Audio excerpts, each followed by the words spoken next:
ہو سکتا ہے کہ تمہاری چاہت بس تم سے ایک قدم کے فاصلے پر ہو سکتا ہے اس رمضان کن کے معجزے ہونے ہوں۔ تمہیں کیا لگتا ہے کہ تم تہجد تک خود آئے ہو؟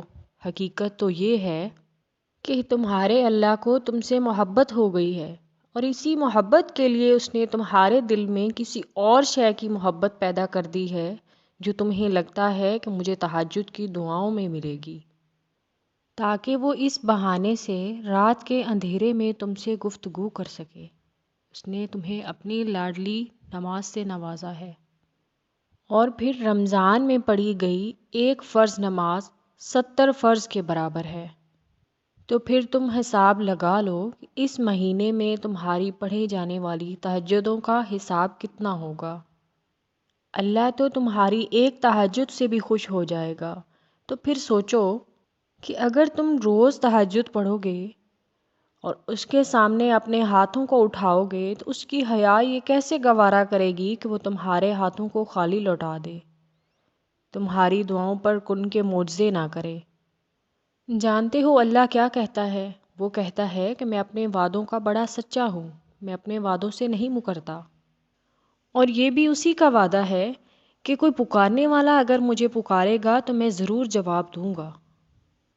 اور پھر رمضان تو صبر کا مہینہ ہے، اور دعائیں بھی صبر مانگتی ہیں، اور صبر انعام دیتا ہے۔ رمضان تو آیا ہی اس لیے ہے کہ تم اس کی رحمتوں کی بارش میں بھیگ سکو۔ تہجد میں مانگی گئی دعاؤں پر کن فیکون کی بارش ہوتی ہے۔ تہجد تو محبت کی تکمیل کا نام ہے۔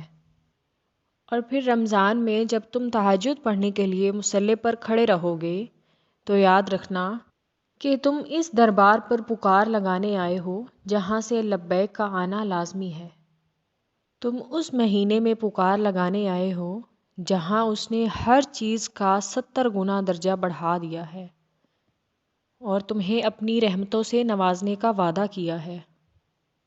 اور یاد رکھنا اس وقت اللہ پاک آسمان پہلے پر نازل ہوتا ہے اور فرماتا ہے جو کوئی مجھ سے مانگنے والا ہے وہ مانگے، میں اس کو ضرور عطا کروں گا۔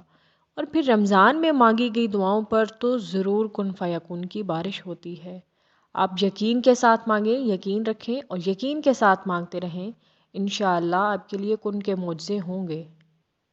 جس طرح رمضان ہماری زندگیوں میں آ کر ہمارے تمام گناہوں کو مٹا دیتا ہے، اس طرح تہجد بھی تمہارے نصیب کے سامنے آ کر تمہاری تمام تر محرومیوں کو مٹا دیتی ہے۔